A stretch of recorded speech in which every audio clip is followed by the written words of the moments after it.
안녕하십니까. 박훈탁TV 2020년 11월 26일 이슈 방담 214회 방송입니다.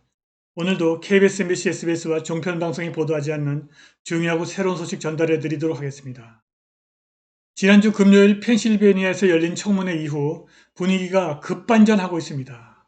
분위기가 트럼프 쪽으로 급반전하고 있습니다. 펜실베니아, 위스콘신, 미시간, 조지아, 애리조나, 네바다에서 선거 결과가 무효로 될 가능성이 매우 높습니다. 위스콘신에서는 선거 이후 감사를 시작하자마자 부정이 의심되는 표가 무려 14만 4천 개가 쏟아져 나왔습니다. 애리조나와 미시간에서도 청문회를 열기로 했습니다.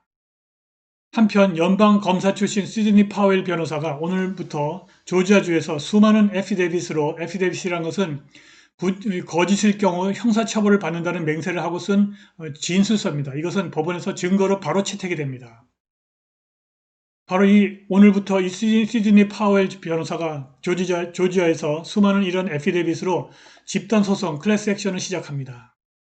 네바다주에서도 판사들이 선거 부정에 관한 증거를 일일이 다 확인하기로 결정했습니다.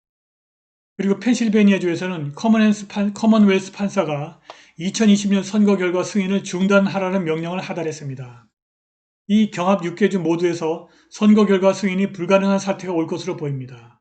연방 하원이 1월 6일 대통령을 선출할 가능성이 높고 여기서 아마 트럼프가 대통령으로 당선될 것입니다. 방송 시작하겠습니다. 구독 버튼, 알람벨 버튼, 좋아요 버튼 부탁드립니다.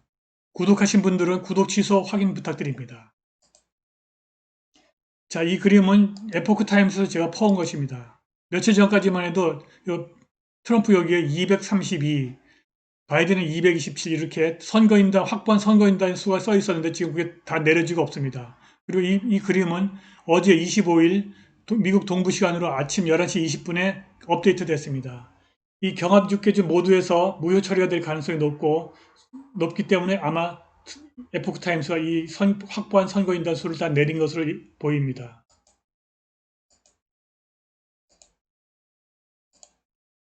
위스콘신에서 14만 4천 개의 부정이 의심되는 표가 발견된 직후 이것을 조사해달라는 긴급 청원, 이머전시 페티션이 쇄도하고 있습니다. 위스콘신의 밀워키시에서도 일부 투표구에서 지나치게 높은 투표율, 100%가 넘는 투표율이 발견되어 조사에 들어갔습니다. 펜실베니아, 애리조나, 미시간이 선거 부정에 관한 공식 청문회를 가졌거나 갖기로 했습니다.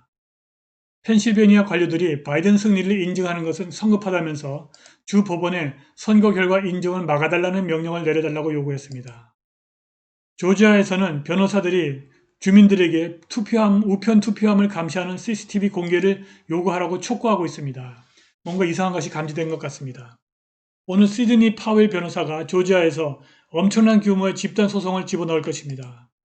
네바다에서는 판사들이 선거 부정에 관한 증거를 일일이 다 하나씩 확인하기로 했습니다. 그리고 네바다주 대법원이 2020년 선거에 대한 주정부의 조사 캔버스를 승인했습니다. 애리조나에서도 공화당이 투표지를 조사해달라는 소송을 제기했습니다. 이제 트럼프의 반격이 본격적으로 시작된 것입니다. 펜실베니아에서는 이미 선거 부정에 관한 청문회가 열렸고 분위기가 극적으로 트럼프에게 유리한 쪽으로 급반전되고 있습니다. 청문회가 종료되자 사람들이 펜실베니아에서 벌어진 부정선거에 관한 목격자들의 진술이 얼마나 신뢰할 수 있는지에 관한 코멘트가 나왔습니다.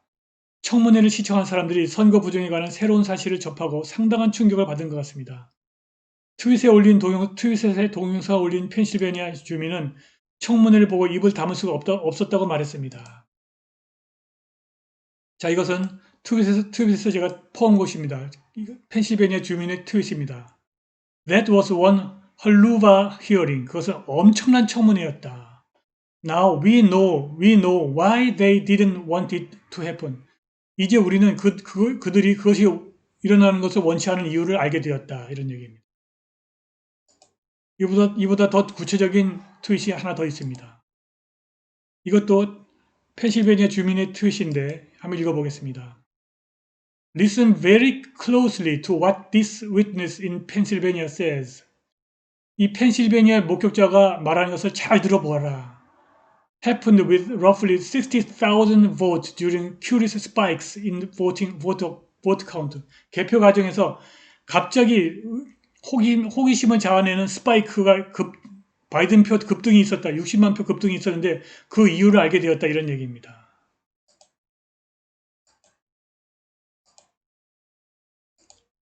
트럼프 대통령이 전화로 펜실베니아 청문회에 합류했습니다. 그는 이것은 우리가 쉽게 이긴 선거다. 우리는 크게 이겼다. 이 선거 결과는 바뀌어야 한다고 말했습니다. 그는 또 우리가 11월 3일에 본 것은 미국이 아니었다. 그것은 사기 선거다. 내가 4년을 기다리고 다시 시도하는 것은 쉽다. 그러나 우리는 4년을 기다릴 수 없다. 이들에 의해서 협박당하지 말라. 그들은 우리나라를 사랑하지 않는다. 그는 필라델피아에서 공화당 참관인들을 우리에 가두었고 그들을 건물 밖으로 내쫓았다. 당신들은 그들이 카메라에서 아무것도 볼 수 없었다. 그들은 야구 경기를 할 수 있었다고 말했습니다. 미국의 선거법에서는 개표 참관인이 없는 상태에서 진행한 개표는 무효로 처리합니다. 트럼프는 바로 그것을 노리고 있습니다. 이것이 우리나라에서 발생한 것은 치욕이다. 우리는 4년 전보다 1,100만 표를 더 받았다. 선거일 밤 10시에 우리는 앞서 있었다. 모두가 우리가 이긴 것을 알고 있었다. 전 세계가 우리를 지켜보고 있다. 우리는 그들이 우리를 떠나게 할 수 없다. 우리는 유권자들보다 더 많은 표를 갖고 있다. 트럼프는 스피커폰으로 친구 줄리아니에게 인사를 하고 전화를 끊었습니다. 이것은 당신의 위대한 업적이다. 왜냐하면 당신이 나라를 구했기 때문이다. 이 청문회는 공화당 소속 펜실베니아 상원의원 더그 마스트리아노의 요구로 열렸습니다. 상원 다수당 정책위원회가 공식 청문회를 열어서 다양한 선거 이슈와 불규칙성에 관한 심도 있는 청문과 토론을 했습니다. 마스트리아노는 선거는 우리 민주주의의 근본적인 원칙이다. 불행하게도 펜실베니아는 선거 시스템에 관한 신뢰를 잃어버렸다고 그가 말했습니다. 그는 최근 주 국무장관 캐시 부크바의 게으름과 무능을 비판하면서 그의 사임을 요구했습니다. 이것은 받아들일 수 없다고 마스트리아노가 말했습니다. 나는 지난 수주에 걸쳐서 수천 명의 펜실베니아 주민들로부터 다양한 종류의 선거 부정, 우편투표 결과의 불규칙성에 관한 말을 들었고 그들은 그들의 표가 제대로 계산되었는지 묻고 있다고 마스트리아노가 말했습니다. 그는 우리가 우리 공화국에 대한 신뢰를 회복하기 위해서 이러한 이슈들을 교정할 필요가 있다고 덧붙였습니다. 한편 펜실베니아 법원의 한 판사가 청문회가 열리기 전 지난주 수요일 2020년 선거 결과를 금요일 청문회가 열리기 전에 승인하지 말라는 명령을 내렸습니다. 커먼웰스 판사 패트리시아 맥컬로우는 대통령 선거 결과의 승인을 완성하기 위한 더 이상의 조치를 취하지 말라는 명령을 내렸습니다. 그는 또 모든 다른 선거 결과의 승인도 차단했습니다. 맥컬로우는 지금 공화당 변호인들과 후보자들이 펜실베니아 주지사 톰 울프, 국무장관 카시 부크바 그리고 펜실베니아 제너럴 어셈블리를 대상으로 낸 소송을 맡고 있습니다. 청문회가 열린 펜실베니아에서 판사가 부정선거의 정황을 정확하게 파악한 것으로 보입니다. 청문회가 열릴 예정인 아리조나와 미시간에서도 이러한 변화가 예상됩니다. 부정표 14만 4천 개를 발견한 위스콘신에서도 분위기가 급반전되고 있습니다. 조지아에서는 오늘부터 시드니 파웰 변호사가 소송을 시작합니다. 결국 경합 6개주에서 모두 2020년 선거 결과가 무효로 처리될 가능성이 매우 높고 내년 1월 6일 연방 하원에서 대통령을 선출할 것입니다. 트럼프가 재선에 성공할 가능성이 매우 높습니다. 트럼프가 전 세계 부정선거를 밝히겠다고 공언했습니다. 한국의 4.15 부정선거의 증거는 이미 차고 넘칩니다. 트럼프 재선 직후 민경호 의원이 국제조사단과 함께 4.15 부정선거를 밝힐 것입니다. 오늘 방송은 여기까지입니다. 후원과 자발적 구독 부탁드립니다. 감사합니다.